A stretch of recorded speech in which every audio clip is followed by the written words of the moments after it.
Hello, good evening, and thanks for another edition of Ideas Exchange. Today, our focus is on Parliament. We are mirroring the expectations of Ghanaians and, of course, what they expect the minority in Parliament to do in their interest, and, of course, that of what many would describe as good governance. And so this morning, we are in the office of the minority leader. You remember that over the years, Parliament had been described as rubber stamp. And so when we saw this 8th Parliament, the public expectation was that we're going to see a different Parliament that was going to depend on consensus building. But we saw the events that heralded the election of the Speaker of Parliament. At that time, public anger was directed at majority membership in Parliament. Then fast forward, when we saw the vetting processes and approvals of ministerial nominees, it appeared as if a section of the public were not too happy with the minority. Fast forward to somewhere last month, that is December, before Parliament rose, we saw the events that led to the virtual chaos in Parliament. And today, the House is back. The Speaker has been consistent on the appeal to members to look at consensus building. So today we want to look at the office of the Minority Leader of Parliament, Haruna Iddrisu. I'll first welcome him, and I'll tell you why this conversation is of interest to you. Good evening, sir, and thanks for joining us on TVXYZ. My warm pleasure to welcome you to the office of the Minority Secretariat and to use this opportunity to wish you and your hardworking team a prosperous 2022. So good to have you here. Thank you very much. Now, Haruna Iddrisu has been known in Ghanaian politics for several years. And today you wear big shoes. And especially at a time when it appears as if Ghanaians are looking up to you to fight their cause. And I am referencing this to this controversy over e-levy. How huge is this task of becoming a minority leader in a hung parliament? Thanks to the good people of Ghana, they voted for a balanced parliament. Probably, to paraphrase your words, to indicate to members of parliament that we do not appreciate you for your rubber stamping role. We want more diligence from you. We want more consultation from you. We want more consensus building, but one which is guided by one irresistible fundamental fact: the good of the Ghanaian people and not the partisan interests of the MPP, the ruling government, or the NDC. So I share your view that a hung parliament requires that there is more thorough consultation.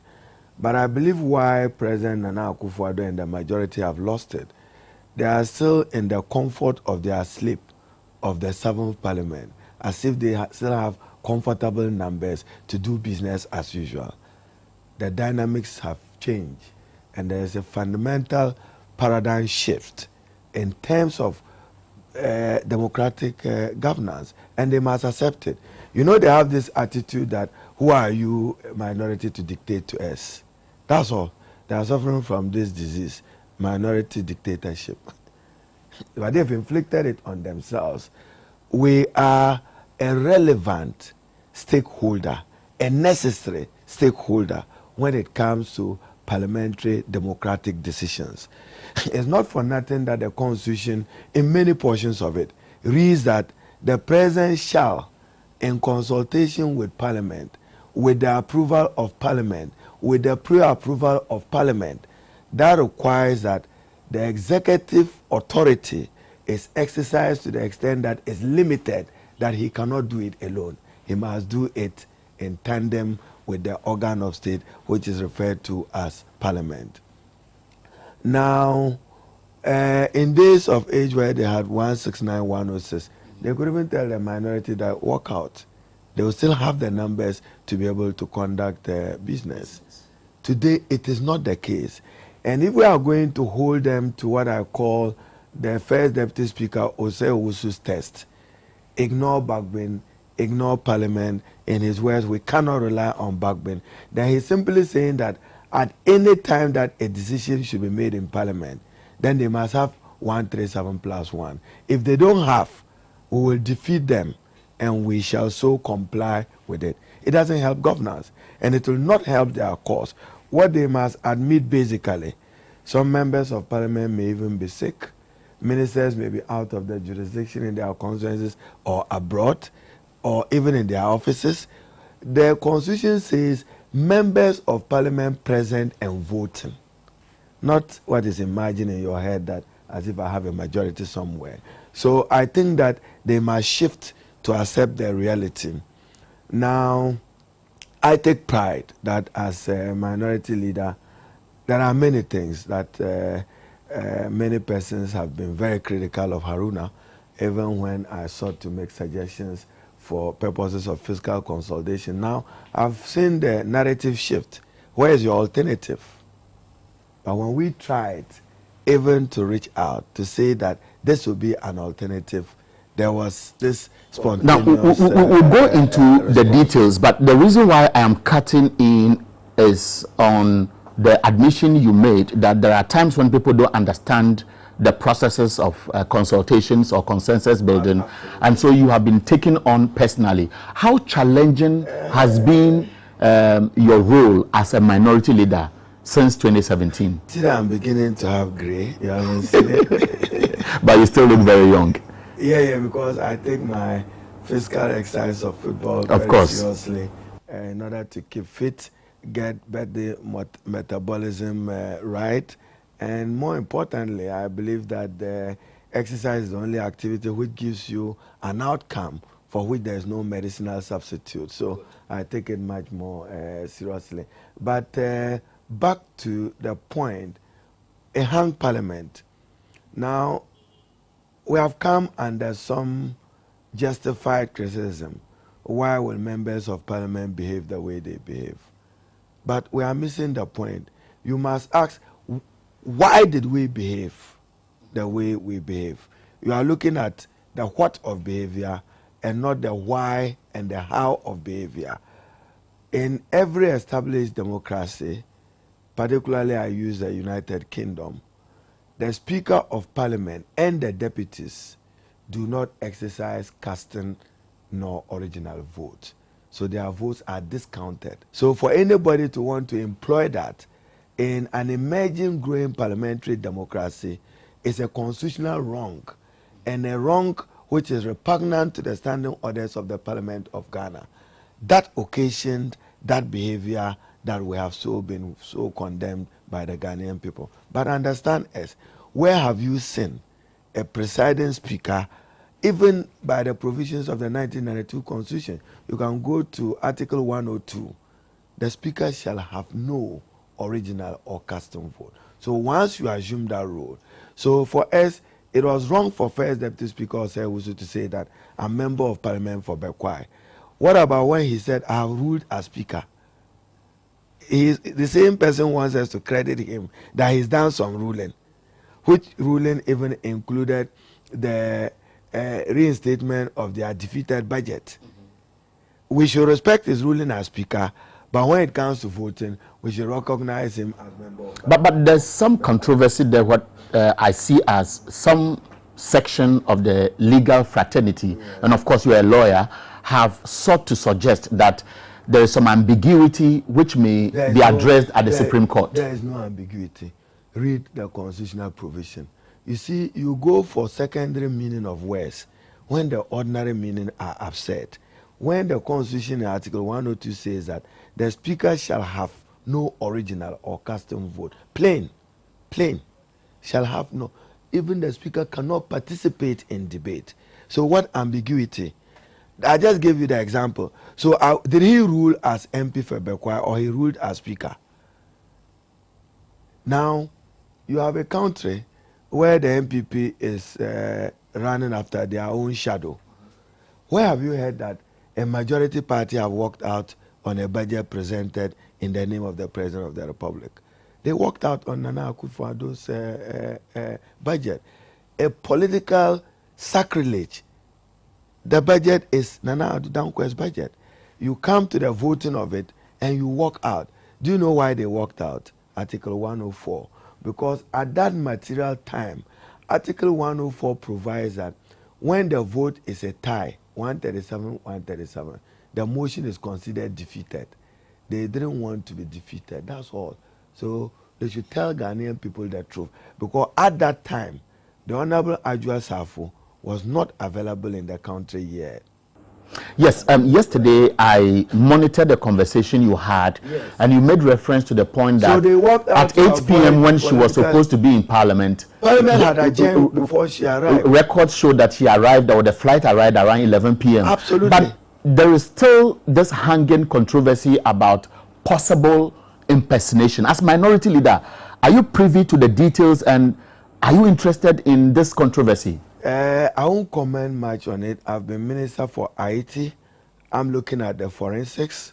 We're looking at the head, the ears up to the neck, and we're comparing the forensics. So it's too early to comment on it.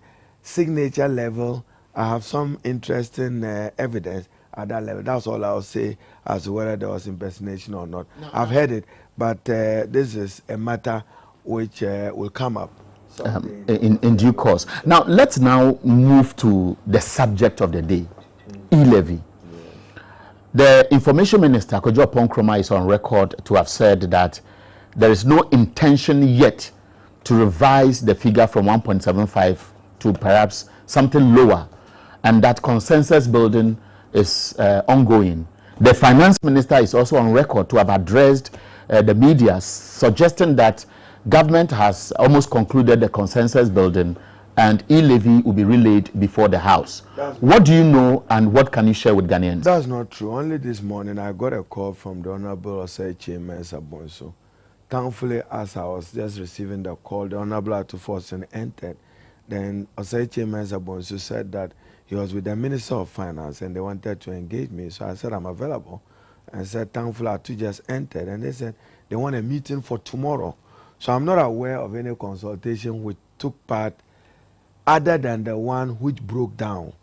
When we made our proposals, they refused to respond to them. They were not able to make any adjustment, and then we walked out of it. So I've heard people say that minority was consulted, not me, Haruna Idrisu. I spent much of my research in Tamale, and I came back not engaged by any person in the executive or from Parliament. But this morning I got a call that we should engage tomorrow. Accordingly, I've relayed the information to my very able whip, Honorable Muntaka, to reach out to the party, and then we see whether we want to do it. But on a matter like e-levy, what kind of consensus do you want to build? And I trust that you have time to give me some hearing. Yes. I've heard leading members of the NPP, including the President, Minister of Finance, Honorable Deputy Leader, and then Honorable Ejapa others, including Minister for Information, that e-levy is to rake in revenue. Yes, it's to rake in revenue. All the nuisance taxes they abolished, was it to rake in revenue or it was meant for John Mohammed's pocket? What a contradiction. In the past, taxes were imposed, levies were imposed. What was the essence? Was it not to raise revenue? Today they are now leading arguments that allow us to raise revenue for infrastructure. Same thing. You call those levies and taxes nuisance. So they first must apologize to President Mahama and the Ghanaian people that what we rejected, a stone that the builder refused shall be the head cornerstone. I hope I got Bob Marley right. You know, so you've heard that argument. Two, I've also heard that very deceptive, misleading argument of e-levy that he has engaged. He has not engaged thoroughly, and they are not ready to succumb to even suggestions from a political minority, a strong minority, of course. Then more importantly, they just even themselves don't understand the concept they are dealing with. Ghana is rated among countries, including the same Minister for Finance. In 2019, he launched what he called, together with Bank of Ghana, a cash-light economy. It means to move from a transition from a cash-based economy to less use of cash. That is to promote what we call an electronic money regime. That's how you get what people perhaps say cashless society. Cashless society. Now, we are doing well and we are emerging to develop a robust digital economy which helps in fighting corruption, it helps in deepening transparency and accountability, but more importantly, it reduces the cost of doing business. You no longer need to carry cash from Tamale or Bolga to Accra to buy goods. You no longer need to carry money from Wa or Hamle to buy goods. Now you've seen that one of their professors have even raised a question about the constitutionality of the tax. Now ask yourself, Eric, how come that America, they have a more robust electronic money system? Why are they not taxing it? Why is UK not taxing it? Because if you ask Ken Ofori-Atta, what is he taxing? Is it an investment gain? Is it an income gain? Is it employment income? It appears he's taxing transaction. And he's taxing savings and capital, which is wrong fundamentally. It offends a major principle of taxation. If you put money in a mobile wallet, so strictly speaking, in an economy where the banking sector was not robustly developed, that is your savings account. So they are going into your savings account to tax you. That is wrong in principle. You don't tax savings and you don't tax capital. You don't tax capital. You don't. Now, if I decide that I don't want to come to Accra to buy sandals to go and sell, therefore I'm remitting 10,000 for you to send me 100 pieces of sandals for me to sell to make profit. That's capital. You don't tax that. You wait when I make earnings or gains out of it, then you tax it. That is fundamentally wrong, as offending a principle of taxation. But even more, much importantly, it is not even a momo tax. It's a money tax. He's just simply coming to tax money. Wherever he sees, in fact, the proper name for this tax is money movement tax. Wherever money is moving, then he's putting it to tax it. It's a money movement tax. And it's the most lazy way of wanting to raise money. But I've heard some government apparatchiks suggest that it is an innovative way of leveraging the tax collection system. There's no innovation. When John Dramani Mahama as president through Minister Seth Terkper sought to tax fees on financial services, they stood against it and said it was nuisance. So give me a name for this. If that was nuisance, what is this? That was nuisance. What is it? Then let's come to the fundamentals. The Minister for Finance deceptively was economical with the truth to the Ghanaian people. He says, I've consulted the Ghanaian people and they want the tax. Then subject it to a referendum. Let's go to a referendum and see whether Ghanaians approve of all the tax or not. But that would be asking for too much on going too far. Now, e-levy, what is it? He says 1.75%. I say without fear of contradiction that this tax, mobile money customers will end up paying 3.75% and not 1%. How do you arrive at the figure? MTN already has a regime of 1%. So add 1.75%, that gives you 2%.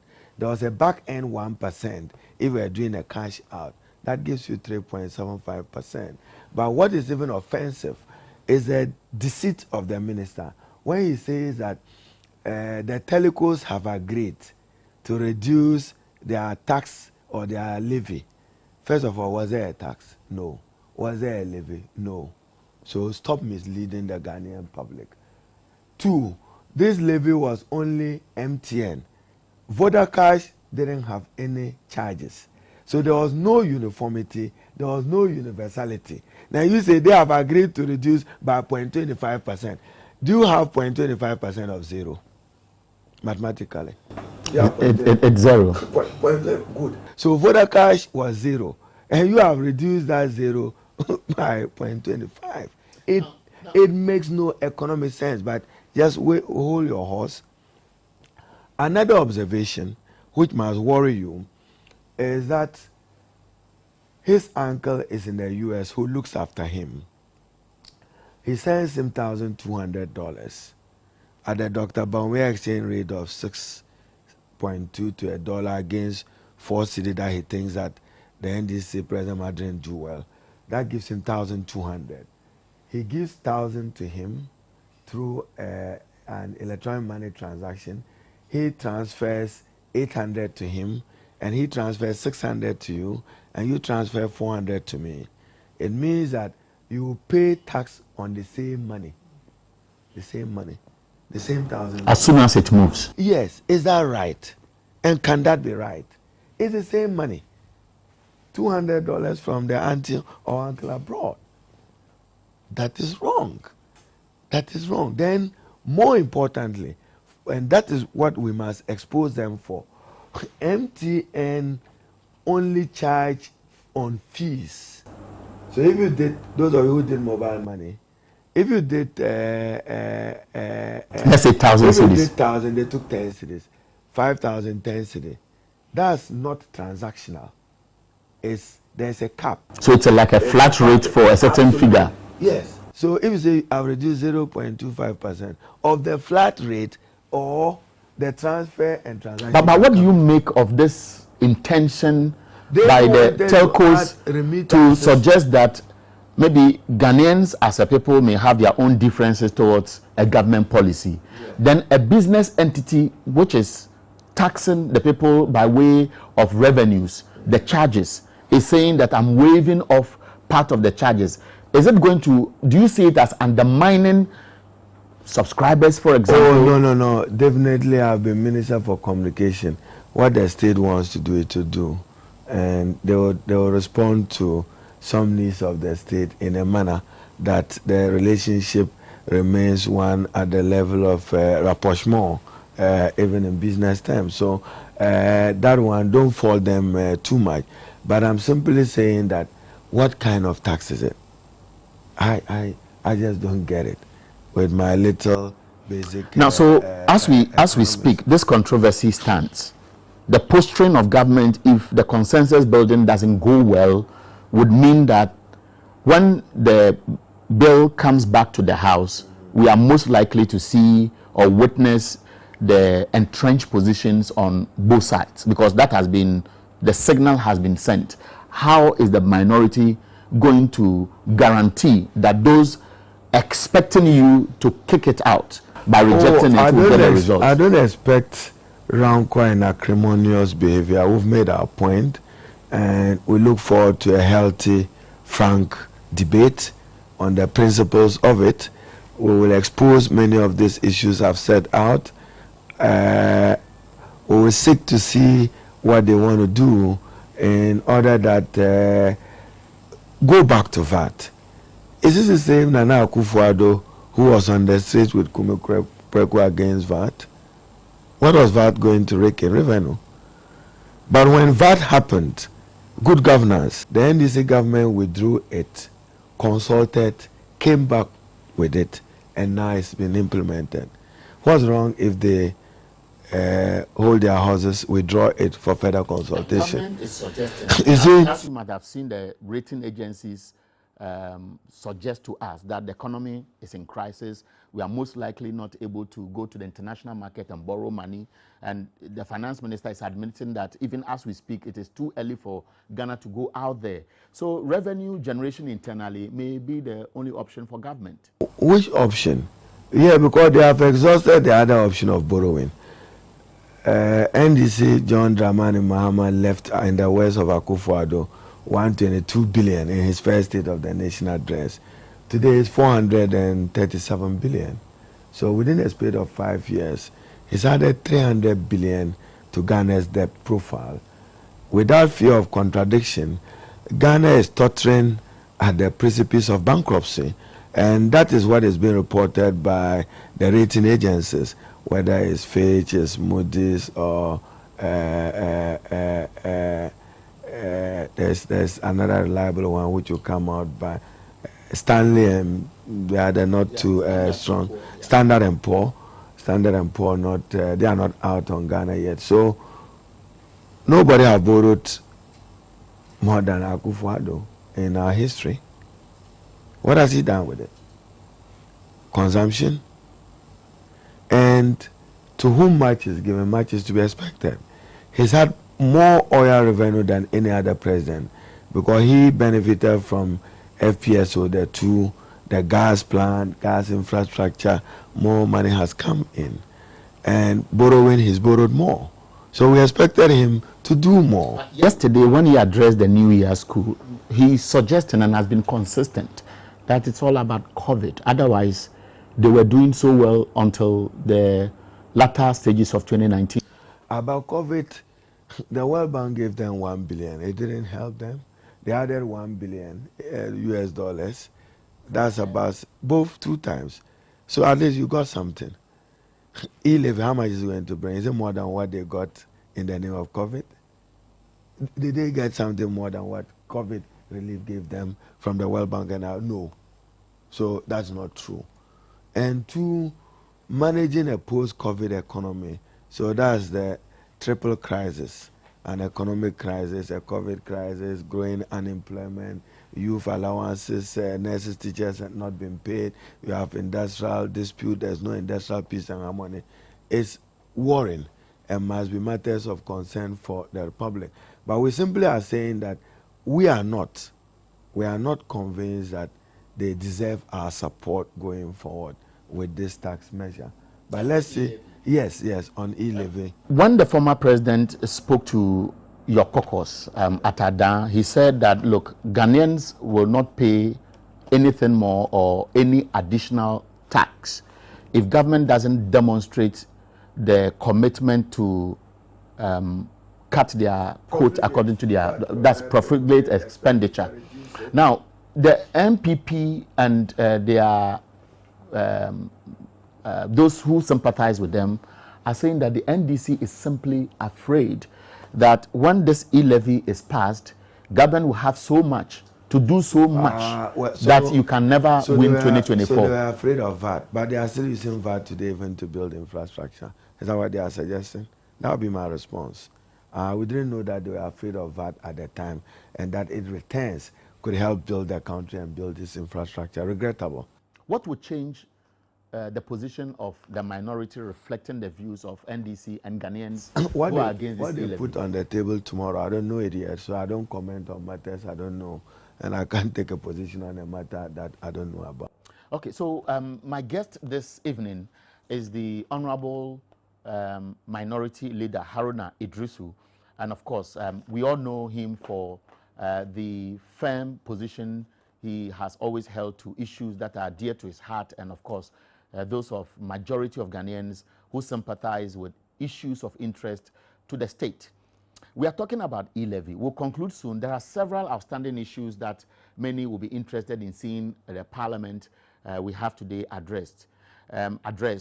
First, I want to go back to the issue about how the 2 sides, minority, majority, they always make the pledge through the leadership that let us reflect on a few things that many people may not be too happy about and resolve going forward how we can operate together. I want to quote what the Speaker of Parliament recently said. Of course, that's just yesterday. He says, the ultra-majoritarian rule, and I'm referring to the second page, where the majority party marshals its numerical strength to back the president's policy or program, leaving no space for dialogue, compromise, and consensus building is no more.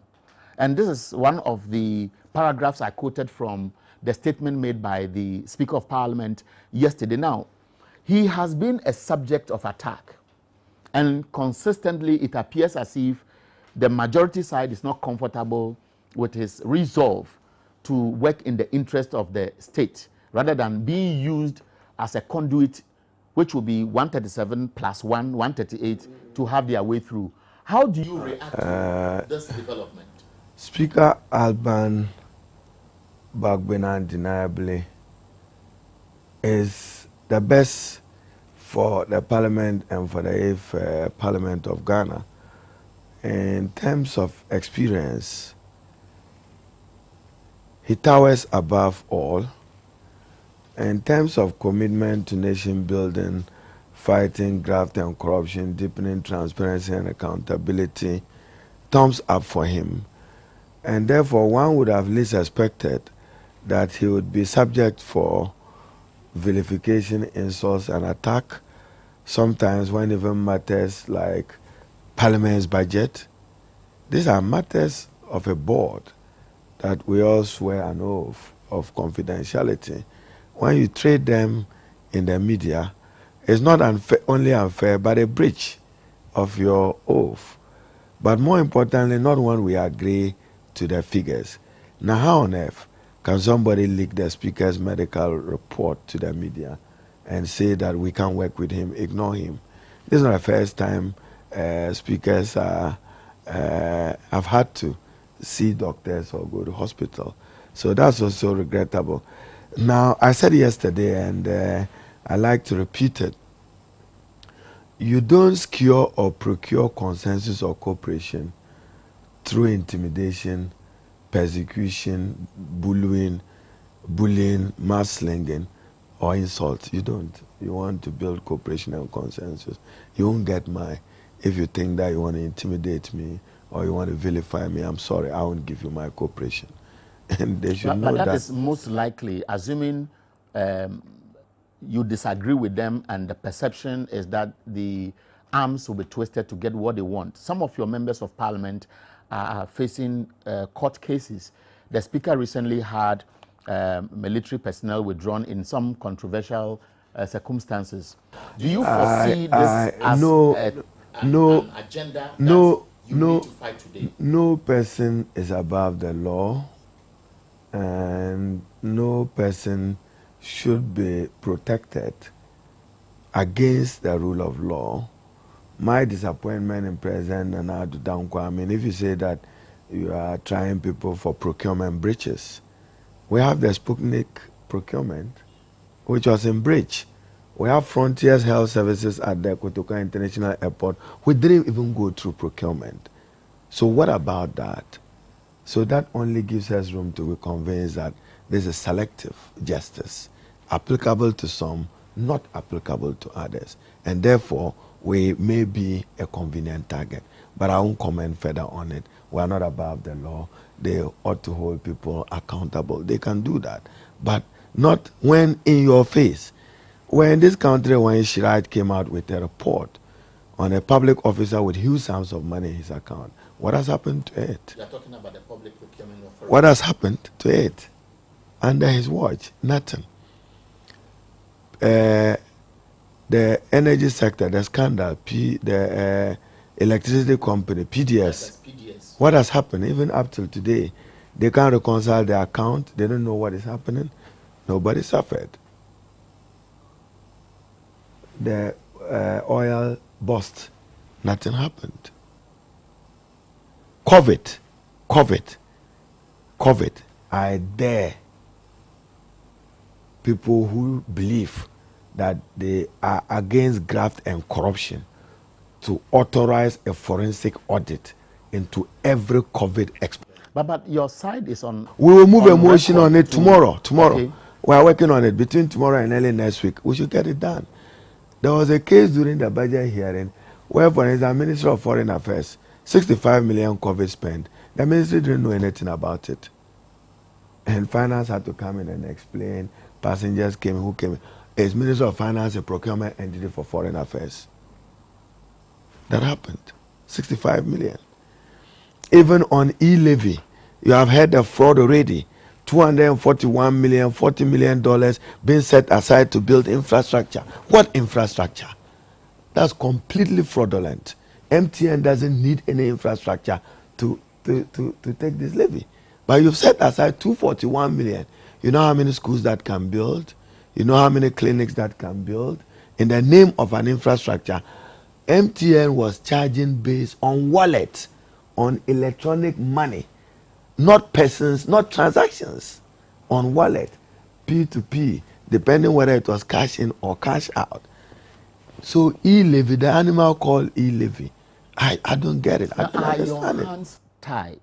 Because sometimes you get the impression from those who feel you can go a step further, suggesting that you blow hot and cold, you raise the issues, and then they fizzle out, and then we move on. No, it's not true. You know, for instance, if you want to tax and you take ordinary people out of it, so at some point I even said that adjust the threshold so that ordinary people who send 200, 300 will not be affected. Eslewusu says if you take 100 cedis, yeah, you are rich. You are a rich person. That's a concept of rich. How I wish he read the UN poverty definition of persons who are below it. So I trust that what Bagbin is seeking to do is to strengthen Parliament, and he needs our support, both majority and minority. He is saying that why are you spending 90% of your GDP only on the executive in terms of budgetary allocation? Give some to the other organ, Parliament, share some with the judiciary, even if it means 2 to 5% of GDP. So conceptually, this is what he means. So if you hear a figure of 1.2 billion, 1.7 billion, he is looking at the allocation to the executive against other allocations to Parliament as an organ and judiciary. That has been so misconstrued. So, as you know, we'll be taking a short break. When we come back, we want to speak to the minority leader on other controversial issues. Saul is there, and we know when the appropriation bill of the Electoral Commission went before the committee, the House said they want EC to come and address it. Again, there is another outstanding issue that has to do with this call on the Speaker to set up a committee to investigate this 2020 election infractions leading to the death of people. We'll deal with it briefly, and we'll wrap up this conversation on Ideas Exchange. We'll be back shortly.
the average human body, man.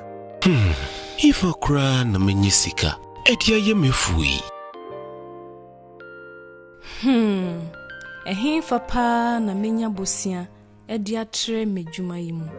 Kai cry, my bre, me busia, ato taxi for Suhum Rural Bank. Suhum Rural Bank.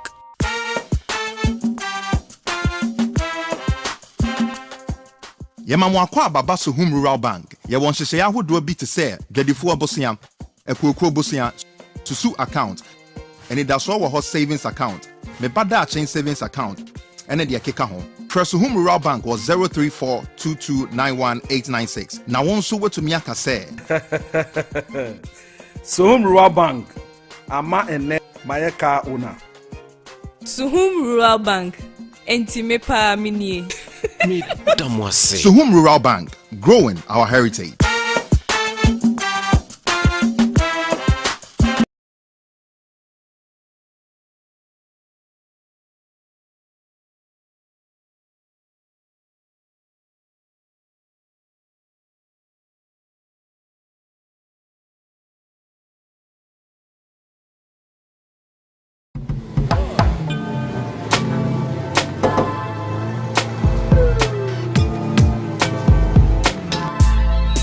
Welcome to AutoCheck Vehicle Diagnostic and Licensing Center. I hear my car can be checked here without going to so many or Accra. Sure.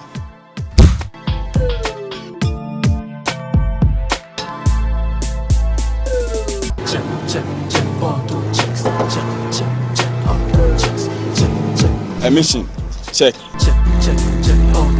Alignment, check.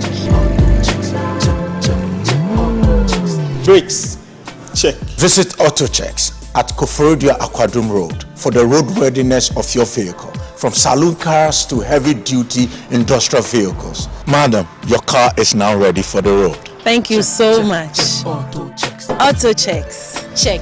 AutoChecks, your safety, our priority. Auto checks.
Okay, so welcome back. This is Ideas Exchange on TV XYZ. We bring this to you on Wednesdays from 8 to 9 p.m. Today, our guest is Honorable Haruna Iddrisu.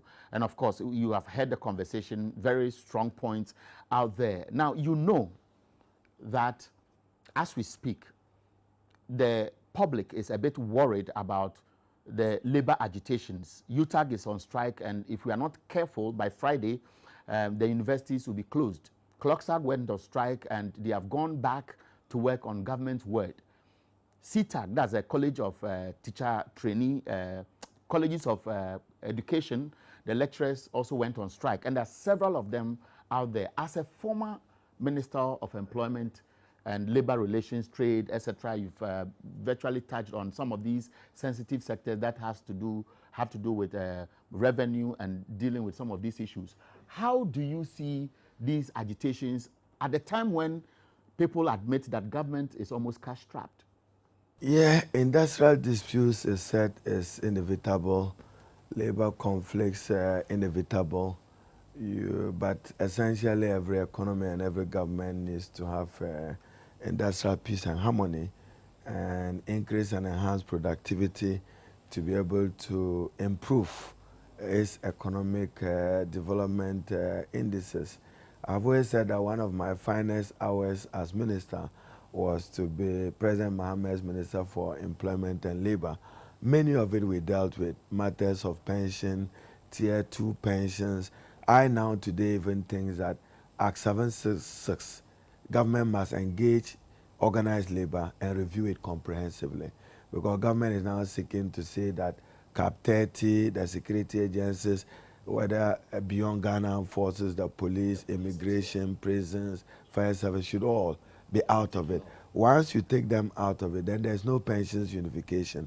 Now my worry, from what I hear, last night an old person sent me a text. I'm here to check out who the person is. That what was expected as pension benefit under the old SNIT, probably he would have been better off there than the tier 2.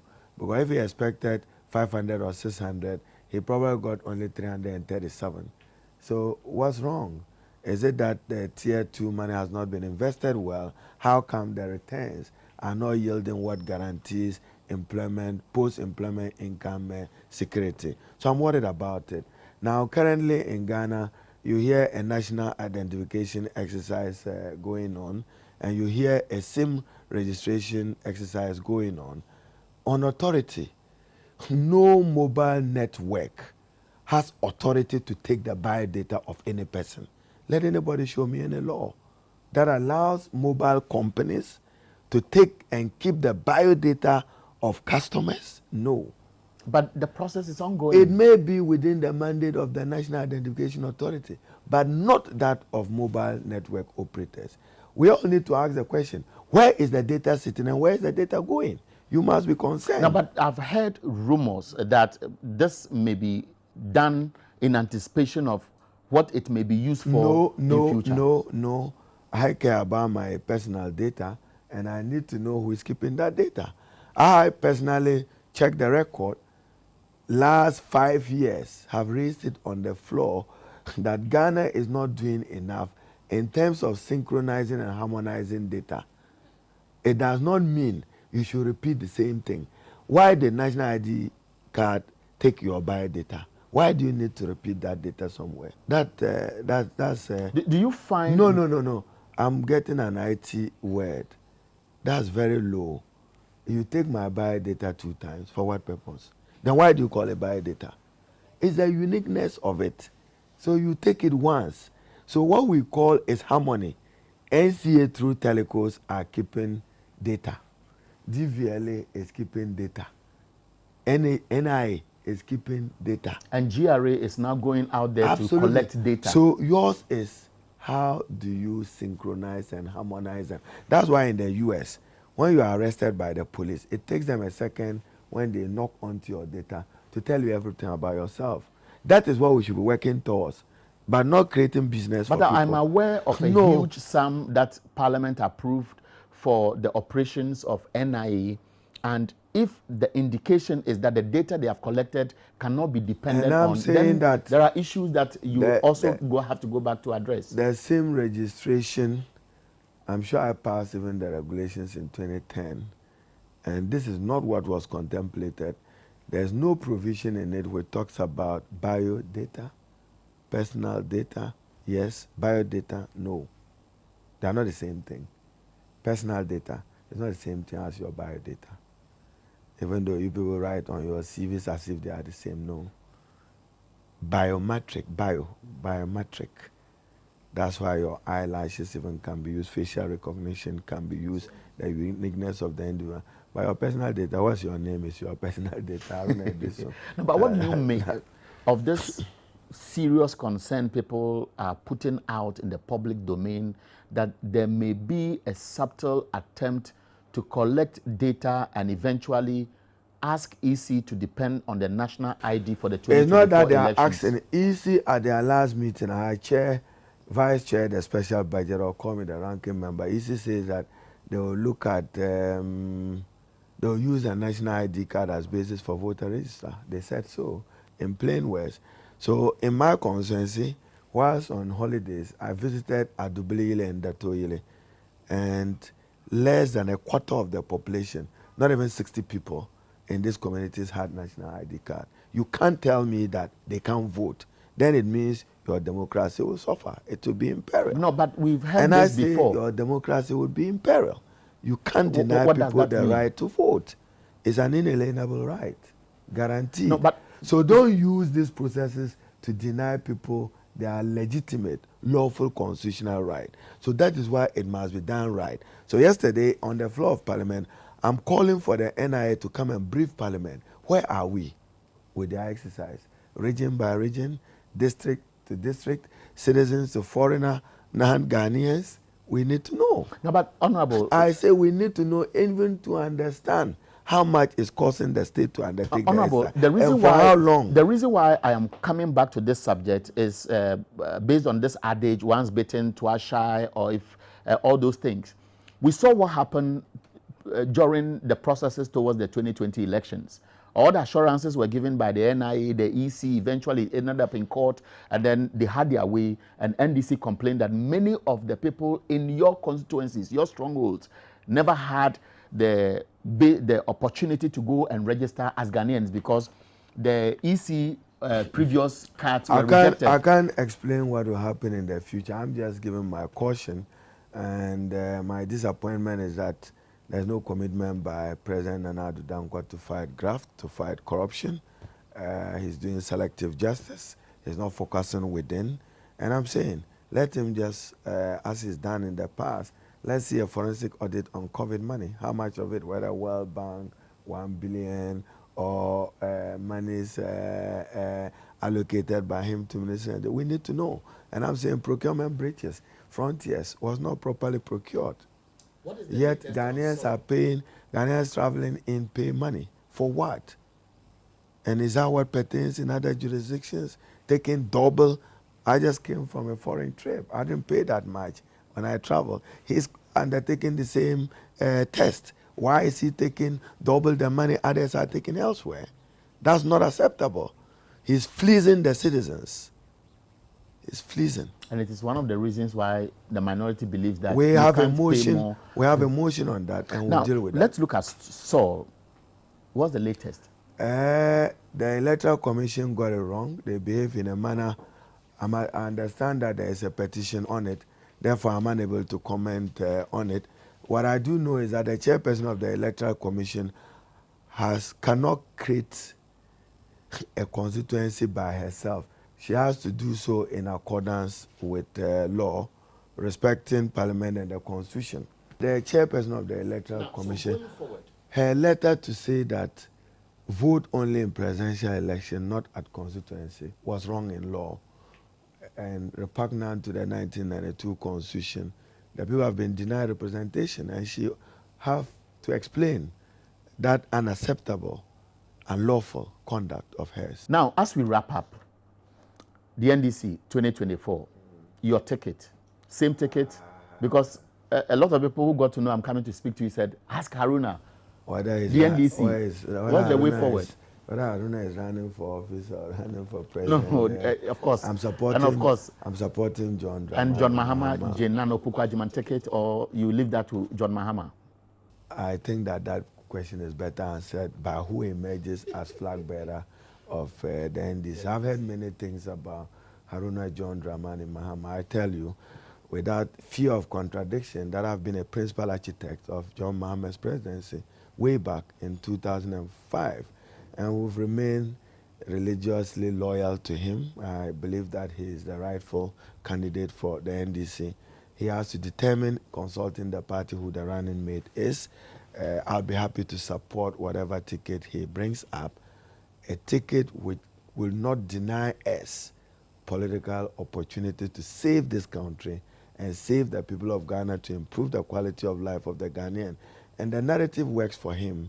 We just can compare the Nana Addo Dankwa opportunity of more resources, more revenue, more borrowing, what he could do against what John Dramani could or could not do. What we need is just to get united as a party. And as you said, learn our lessons. When I said it the other time, people took offense. And stop this.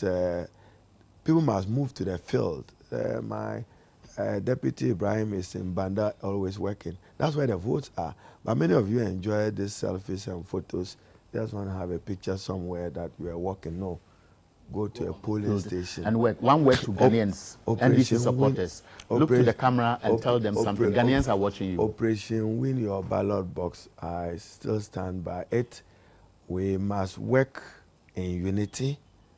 Keep the solidarity against the party leadership and whoever emerges as flag bearer of the NDC.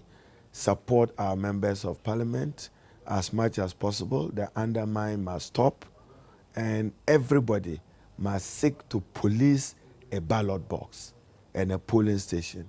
If we all win it, John Dramani Mahama is there, and January 7th, we joyfully will join him to be sworn in as president of Ghana. The opportunity tomorrow looks good, looks very bright for him. In fact, I've shared this joke with President Mahama, that if you chase a tortoise into a young mouse and you can't catch it, then you have a problem. My guest tonight is Honorable Haruna Idris, MP for Tamale South. And many people know he's a groundsman. He earns that respect for always being or touching base with the ordinary Ghanaians. Haruna will run for Tamale South, nothing more. I'll run for Tamale. Okay, thank you. And thank you very much for hosting us. And I increase the vote margin for Mahama.